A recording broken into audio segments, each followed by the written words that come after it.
centro de la Tierra. Capítulo 3. Se trata sin duda alguna de un escrito numérico, decía el profesor frunciendo el entrecejo. Pero existe un secreto que tengo que descubrir, porque de lo contrario... Un gesto de iracundia terminó su pensamiento. Siéntate ahí y escribe, añadió indicándome la mesa con el puño. Obedecí con presteza. Ahora voy a dictarte las letras de nuestro alfabeto que corresponden a cada uno de estos caracteres islandeses. Veremos qué resulta. Pero, por los clavos de Cristo, cuida de no equivocarte. Él empezó a dictarme y yo a escribir las letras, una a continuación de las otras, formando todas juntas la incomprensible sucesión de las palabras siguientes. MM.RNLLS Esreuel Secde CGTSMF Unteaf Niekdre Kate Sam Atrai Sardum Ernal Nux Rixa Abbar NX Iabs CC Der Mi Eltul Frantu Ikda Oseibo Kedi. Una vez terminado este trabajo me arrebató vivamente mi tío el papel que acababa de escribir y lo examinó atentamente durante bastante tiempo. ¿Qué quiere decir esto?, repetía maquinalmente.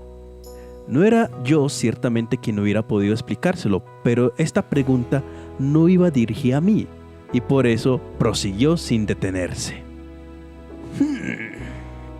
Esto es lo que se llama un criptograma, en el cual el sentido se halla oculto bajo las letras alteradas de intento y que, combinadas de un modo conveniente, formaría una frase inteligible. Y pensar que estos caracteres ocultan tal vez la explicación o la indicación, cuando menos, de un gran descubrimiento. En mi concepto, aquello nada ocultaba, pero me guardé muy bien de exteriorizar mi opinión. El profesor tomó entonces un libro y el pergamino y lo comparó uno con otro. Estos dos manuscritos no están hechos por la misma mano, dijo. El criptograma es posterior al libro. Tengo de ello la evidencia. En efecto, la primera letra es M, que en vano buscaríamos el libro de Sturluson, porque no fue incorporada al alfabeto islandés hasta el siglo XIX. Por consiguiente, entre el documento y el libro medían por la parte más corta de los ciclos. Esto me pareció muy lógico. No traté de ocultarlo.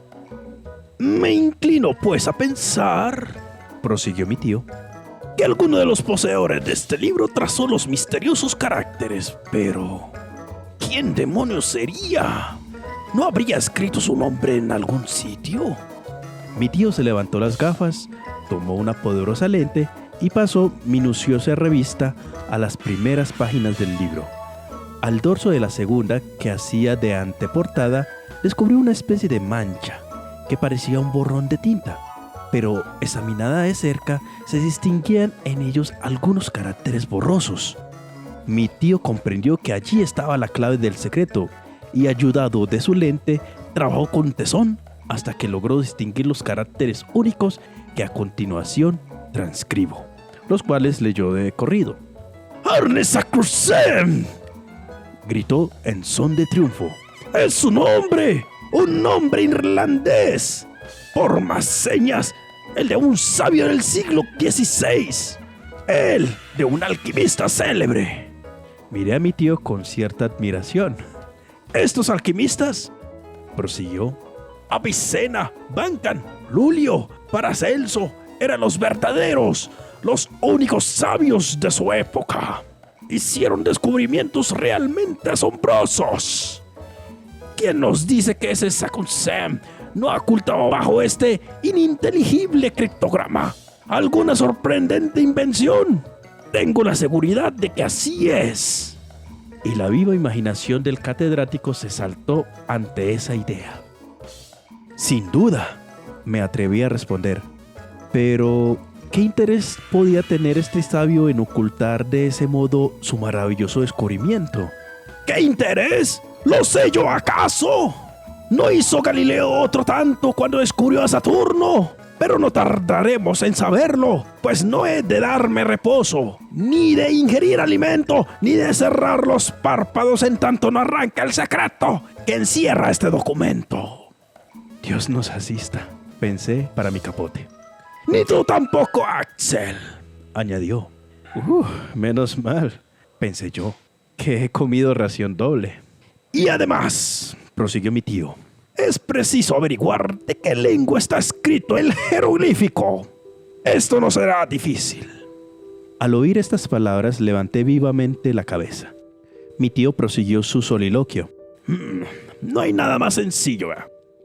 Contiene este documento 132 letras, de las cuales 53 son vocales y 79 consonantes. Ahora bien, esta es la proporción que, poco más o menos, se observa en las palabras de las lenguas meridionales, en tanto que los idiomas del norte son infinitamente más ricos en consonantes. Se trata, pues, de una lengua meridional. La conclusión no podía ser más justa y atinada. Pero, ¿cuál es esta lengua? Aquí era donde yo esperaba ver vacilar a mi sabio, a pesar de reconocer que era un profundo analizador. Sakusen era un hombre instruido, prosiguió. Y, al no escribir en su lengua nativa, es de suponer que eligiera preferentemente el idioma que estaba en boca entre los espíritus cultos del siglo XVI, es decir, el latín. Si me engaño, recurriré al español, al francés, al italiano, al griego o al hebreo. Pero los sabios del siglo mentado escribían por lo general en latín. Puedo, pues, con fundamento, asegurar a priori que esto está escrito en latín. Yo di un salto en la silla. Mis recuerdos de latinistas se sublevaron contra la suposición de que aquella serie de palabras estrambóticas pudiesen pertenecer a la dulce lengua de Virgilio. Sí, latín, prosiguió mi tío. Pero un latín confuso. Enhorabuena, pensé. Si logras ponerlo en claro, te acreditarás de listo. Examinémoslo bien, añadió, cogiendo nuevamente la hoja que yo había escrito. He aquí una serie de 132 letras que ante nuestros ojos se presentan en un aparente desorden. Hay palabras como la primera, RNLC, en que solo entran consonantes, otras por el contrario, en que abundan las vocales. La quinta, por ejemplo, UNTEF, o la penúltima, OSEIVO. Evidentemente, esta disposición no ha sido combinada, sino que resulta matemáticamente de la razón desconocida que ha presidido la sucesión de las letras. Me parece indudable que la frase primitiva fue escrita regularmente y alterada después con el arreglo de una ley que es preciso descubrir. El que poseyera la clave de este enigma lo leería de recorrido. Pero, ¿cuál es esta clave, Axel? ¿La tienes por ventura? Nada contesté a esta pregunta, por una sencilla razón. Mis ojos se hallaban fijos en un adorable retrato colgado de la pared, el retrato de Grauben. La pupila de mi tío se encontraba a la sazón en Altona, en casa de un pariente suyo, y su ausencia me tenía muy triste, porque ahora ya puedo confesarlo, la bella curlandesa y el sobrino del catedrático se amaban con toda la paciencia y toda la flema alemanas. Nos habíamos dado la palabra de casamiento sin que se enterase mi tío, demasiado geólogo para comprender semejantes sentimientos. Era Grauben una encantadora muchacha rubia, de ojos azules, de carácter algo grave y espíritu algo serio, mas no por eso me amaba menos. Por lo que a mí respecta, la adoraba, si es que este verbo existe en la lengua tudesca. La imagen de mi linda curlandesa se transportó en un momento del mundo de las realidades a la región de los recuerdos y ensueños. Volví a ver a la fiel compañera de mis tareas y placeres, a la que todos los días me ayudaba a ordenar los pedruscos de mi tío y los rotulaba conmigo.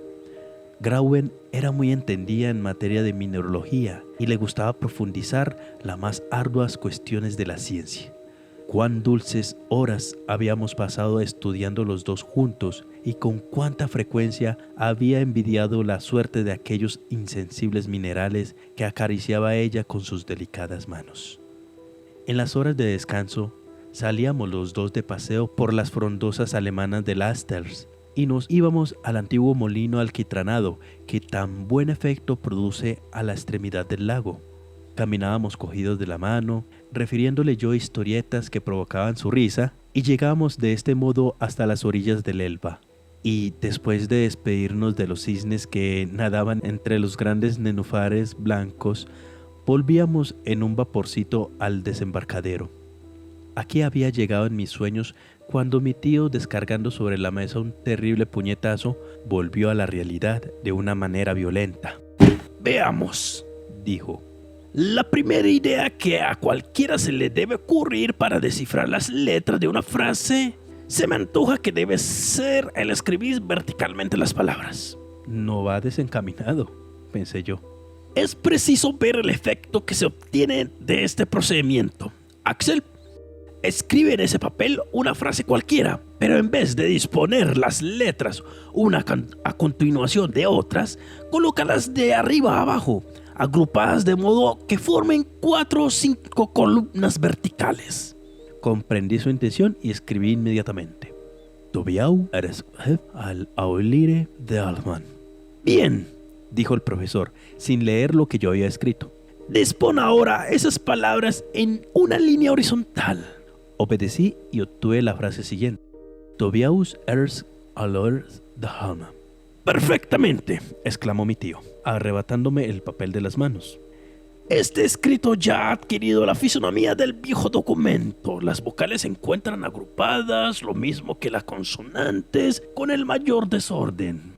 Hay hasta una mayúscula y una coma en medio de las palabras, exactamente igual que en el pergamino de Sakusem. Debo confesar que estas observaciones me parecieron un extremo ingeniosas. Ahora bien, prosiguió mi tío dirigiéndose a mí directamente.